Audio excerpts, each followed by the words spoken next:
नमस्कार, खबरों की खबर में आपका स्वागत है। बॉलीवुड गैंग के एक एक विकेट अब गिरने लगे हैं। सारे तुर्रम खानों की सिट्टी पिट्टी गुम हो गई है।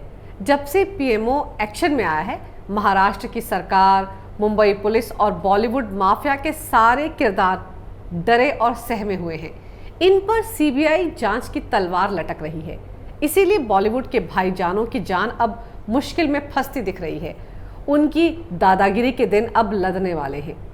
किसकी अवार्ड फंक्शन में बेइज्जती करनी है, किसको फिल्म मिलनी चाहिए, किसको नहीं, किसका करियर खत्म करना है, किसको ज्यादा से ज्यादा फिल्में दिलानी है, कौन किस डायरेक्टर की फिल्म करेगा, किस पर भाईजान का हाथ रहेगा और किसकी वाट लगानी है, ये सब तय करने वाले बॉलीवुड के भाईजानों की करतूतों का काला चिट्ठा खुद ब खुद सामने आता जा रहा है।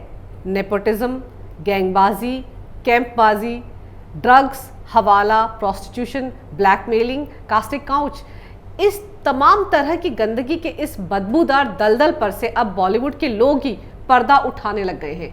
अभी तो सुशांत सिंह राजपूत की संदिग्ध हालात में हुई मौत की जांच सीबीआई को सौंपी तक नहीं गई है, लेकिन उससे पहले ही इस बॉलीवुड गैंग के खिलाफ बॉलीवुड के कई दिग्गजों ने मोर्चा खोल दिया है। सुशांत की मौत के बाद कंगना रनौत ही हिम्मत जुटा पाई थी इस गैंग के खिलाफ बोलने की। बाकी लोग दबी जुबान में तो कुछ कुछ कह रहे थे, लेकिन खुलकर इस बॉलीवुड के दलालों के खिलाफ सिर्फ कंगना ही बोल रही थी। लेकिन अब जिस तरह से कई और बड़े नाम भी इस मसले पर बॉलीवुड के खिलाफ जहर उगल रहे हैं, उससे लग रहा है कि कास्टिंग काउच को लेकर मीटू मूवमेंट से बदनाम हुए बॉलीवुड के चेहरे पर एक बार फिर कालिख पुतने वाली है। एक और मीटू मूवमेंट के दलदल में बॉलीवुड धंसता जा रहा है।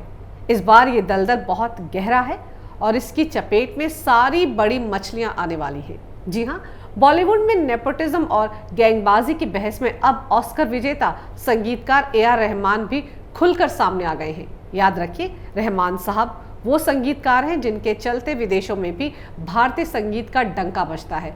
उन जैसे ज़हीन और शालीन शख्स को भी बॉलीवुड के कम पढ़े लिखे लोगों के गैंग ने ब्लाइंड आइटम छपवा कर बदनाम कर दिया। काफ़ी दिन तक खामोश रहने वाले ए.आर. रहमान ने अब चौंकाने वाला खुलासा किया है। उनका कहना है कि बॉलीवुड में एक गैंग उनके खिलाफ काम कर रहा है, जिसकी वजह से उन्हें काम मिलने में दिक्कतें आ रही हैं। उनका कहना है कि कुछ लोग उनके बारे में बॉलीवुड में अफवाहें फैला रहे हैं, जिससे उनके और फिल्म निर्माताओं के बीच गलत फहमियां पैदा हो रही हैं। उन्होंने कहा कि वो अच्छी फिल्मों को कभी मना नहीं करते हैं, लेकिन उनको लगता है कि एक गैंग है जो साजिश के तहत उनके बारे में कुछ झूठी अफवाहें फैला रहा है और इससे उनको लेकर तमाम प्रोड्यूसर्स के बीच गलतफहमी पैदा हो रही है। आपको बता दूं, सुशांत सिंह राजपूत की आखिरी फिल्म बेचारा दिल के संगीतकार ए.आर. रहमान ही हैं। रहमान ने यहाँ तक कहा कि जब मुकेश छाबड़ा उनके पास आए थे तो उन्होंने 4 गाने 2 दिन में ही तैयार करके उन्हें दे दिए थे। मुकेश ने उस वक्त उनसे कहा था कि कई लोगों ने उन्हें सलाह दी थी कि वो अपनी फिल्म का संगीत रहमान से तैयार ना करवाएं। इसके लिए उन्हें कई तरह की झूठी कहानियां भी सुनाई गई थी। रहमान का कहना है कि तब उन्हें पता चला था कि क्यों उन्हें बॉलीवुड की अच्छी फिल्में नहीं मिल पा रही हैं, क्यों बॉलीवुड के प्रोड्यूसर्स या डायरेक्टर उनके पास नहीं आ रहे हैं। रहमान साहब का कहना है कि लोग उनका काम देखना चाहते हैं, लेकिन इस गैंगबाजी के चक्कर में वो बॉलीवुड से दूर होते जा रहे हैं। नेपोटिज्म पर लगातार अपनी आवाज़ बुलंद करने वाली कंगना रनौत ने ए.आर. रहमान के इस खुलासे के बाद ट्विटर पर उनका समर्थन किया। उन्होंने ट्विटर पर लिखा, हर कोई इस उद्योग में उत्पीड़न और बुलिंग का अनुभव करता है, खासकर जब आप अपना काम खुद और पूरी तरह स्वतंत्र होकर करते हैं। कहते हैं कि डायन भी 7 घर छोड़कर वार करती है। ये बॉलीवुड गैंग तो उससे भी गया गुजरा निकला। जिस इंडस्ट्री में रहमान जैसे वर्ल्ड क्लास म्यूजिशियन को ये लोग अपनी साजिश का शिकार बना सकते हैं, तो नए और छोटे मोटे कलाकारों की क्या बिसात है। उन्हें तो ये लोग चींटियों की तरह मसल देते होंगे। कितना अन्याय हो रहा है इस इंडस्ट्री में कलाकारों के साथ, जरा सोचिए। ये बॉलीवुड गैंग के भाईजान तो कला के क्षेत्र में कलाकारों के साथ आतंकवादियों जैसा व्यवहार कर रहे हैं, और इसीलिए क्योंकि ये कंफ्यूजन में है कि पैसे की बदौलत ये पुलिस, राजनीतिक दलों और मीडिया को अपनी जेब में रखते हैं। इनका कोई कुछ बिगाड़ ही नहीं सकता। लेकिन अब इनकी पतलून गीली होने लगी है, क्योंकि बॉलीवुड बिरादरी के लोग ही अब इनके खिलाफ उठ खड़े हुए हैं। बाहर के ज़्यादातर लोगों को तो शायद बॉलीवुड की दुनिया अब भी ग्लैमर से भरी दिखती होगी, लेकिन जब अंदर के लोग इस कूड़े के ढेर की गंदगी के बारे में अपने अपने अनुभव साझा कर रहे हैं तो खुद ब खुद बॉलीवुड के इन ठेकेदारों के चेहरे बेनकाब होने शुरू हो गए हैं। ये सभी लोग अब एक एक करके अपनी दास्तां जनता और सरकार के सामने खुलकर रख रहे हैं। बॉलीवुड गैंग के भाईजानों की फिल्में तो अब हिट होने से रही, अब तो इन्हें कानून का सामना करना ही पड़ेगा। सारे गुनाहों की सजा इन्हें भुगतनी ही पड़ेगी। इसीलिए सालों से खामोश बैठे कई बॉलीवुड सितारे अब अपने साथ हुई नाइंसाफी पर बोलने का हौसला जुटा रहे हैं। 90 के दशक की मशहूर स्टार और अब कांग्रेस की नेता नगमा भी बॉलीवुड में नेपोटिज्म का शिकार हो चुकी हैं। उन्होंने भी इसी तरह की गैंगबाजी पर एक बड़ा खुलासा किया है। नगमा ने आरोप लगाया है कि 2 फिल्मों में सलमान खान और निर्माता निर्देशक डेविड धवन की वजह से उन्हें भी नेपोटिज्म का शिकार होना पड़ा था। ये दोनों फिल्में थी कुंवारा और चल मेरे भाई। इस बात का खुलासा नगमा ने ट्विटर पर एक पोस्ट लिखकर किया है। नगमा ने अपने ट्विटर अकाउंट में लिखा है, मैंने टिप्स के साथ 2 बड़ी फिल्में साइन की थी। मुख्य अभिनेत्री के तौर पर पहली फिल्म कुंवारा थी जो a walk in the clouds की रीमेक थी, जिसे डेविड धवन ने पूरी तरह से बदल दिया था। वहीं दूसरी फिल्म चल मेरे भाई थी जिसमें सलमान खान कैमियो किरदार करने वाले थे, लेकिन इस फिल्म में भी मेरे साथ वैसा ही किया गया। आपको बता दूं कि फिल्म चल मेरे भाई में सलमान खान मुख्य भूमिका में थे जबकि नगमा कैमियो रोल में थी। वहीं कुंवारा में मुख्य अभिनेत्री उर्मिला मातोंडकर थी।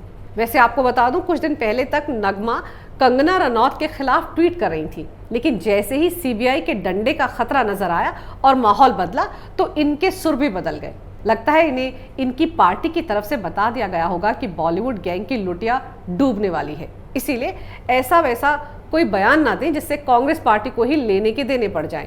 यही वजह है कि अभिनेता से नेता बने शत्रुघ्न सिन्हा अचानक से मौसम वैज्ञानिक बन गए और सुशांत के समर्थन में झंडा बुलंद कर दिया।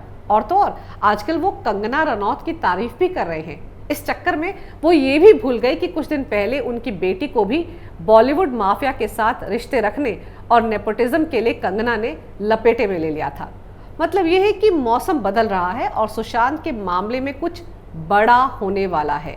बॉलीवुड डायरेक्टर विवेक अग्निहोत्री ने भी इस बात का खुलासा किया है कि वो भी अपनी फिल्म हेट स्टोरी में सुशांत सिंह राजपूत को लेना चाहते थे, लेकिन एकता कपूर की बालाजी फिल्म्स की दादागिरी के चलते सुशांत को ये फिल्म करने की इजाज़त नहीं दी गई।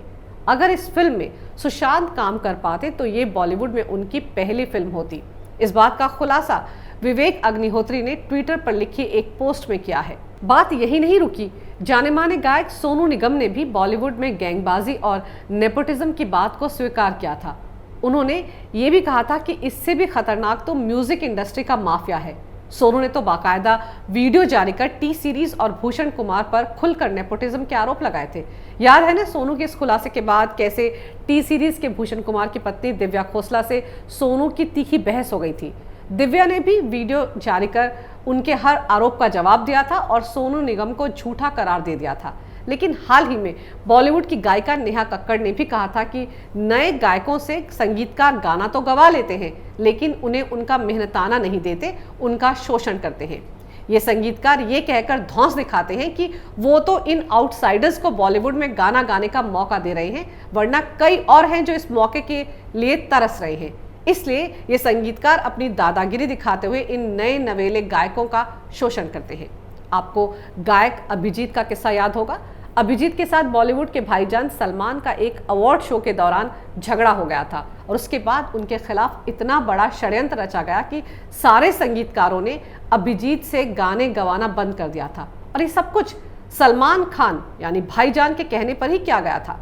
गौरतलब है कि बॉलीवुड में हर कोई सलमान खान गैंग से बचकर ही रहना चाहता है। सलमान खान किस तरह से नए कलाकारों की बेइज्जती करता है ये तो हम सब रियलिटी शो बिग बॉस और कई अवार्ड शो में देख चुके हैं। सलमान उन लोगों से जो उसके फैन हैं उनसे कैसे पेश आता है इसके किस्से भी गाहे बगाहे सामने आते रहते हैं। कई बार फोटो खींचने पर नाराज होकर सलमान खान फैंस के फोन तक तोड़ देता है और फिर वो बात करता है बीइंग ह्यूमन की। कैसा कंट्रास्ट है उसकी कथनी और करनी में। सारे बड़े प्रोडक्शन हाउस यशराज फिल्म्स, धर्मा प्रोडक्शंस, बालाजी फिल्म्स दरअसल एक गैंग की तरह पूरे बॉलीवुड को चला रहे हैं और अब यही सारे ऊंट पहाड़ के नीचे आने वाले हैं। एक्टर रणवीर शौरी भी सुशांत की मौत के बाद से लगातार नेपोटिज्म पर खुलकर बोल रहे हैं। उनका कहना है कि बॉलीवुड में जिन हालात में सुशांत की मौत हुई, कौन कौन इसके लिए जिम्मेदार थे, ये सारी सच्चाई सबके सामने आनी चाहिए। सुशांत की मौत के बाद जिस तरह से धीरे धीरे बॉलीवुड से जुड़े लोग मी टू, मेरे साथ भी नेपोटिज्म के चलते अन्याय हुआ, इस तरह के चौंकाने वाले खुलासे कर रहे हैं, उससे बॉलीवुड गैंग की दिक्कतें बढ़ती जा रही हैं। ये गैंग दलाल मीडिया के साथ मिलकर कैसे अपने काले कारनामों को अंजाम देता है, कैसे ग्रुपिज्म और लॉबिंग करके ये आउटसाइडर्स के करियर को तबाह करता है, इस पूरे खेल पर अब पर्दा उठता जा रहा है। पहले मी टू मूवमेंट का अब तक दंश झेलने वाले बॉलीवुड के लिए अब एक दूसरे मी टू मूवमेंट की जमीन तैयार हो चुकी है। सुशांत की मौत के कारणों की जांच जल्द ही सीबीआई को सौंपी जाएगी। उस वक्त तो बॉलीवुड की ग्लैमर और चमक दमक वाली दुनिया का हर काला राज सबके सामने आ जाएगा। लेकिन फिलहाल कानूनी शिकंजे के डर से बॉलीवुड के डर्टी गैंग की नींद उड़ गई है। इनके पाप का घड़ा तो भर चुका है, क्योंकि गृह मंत्रालय और प्रधानमंत्री कार्यालय से ऐसे संकेत आ रहे हैं कि अब बॉलीवुड की पूरी सफाई का समय आ चुका है। अगर आपको मेरा ये वीडियो अच्छा लगे तो कृपया इसे लाइक करें, शेयर करें और हमारे चैनल को सब्सक्राइब करना ना भूलें। देखते रहिए कैपिटल टीवी।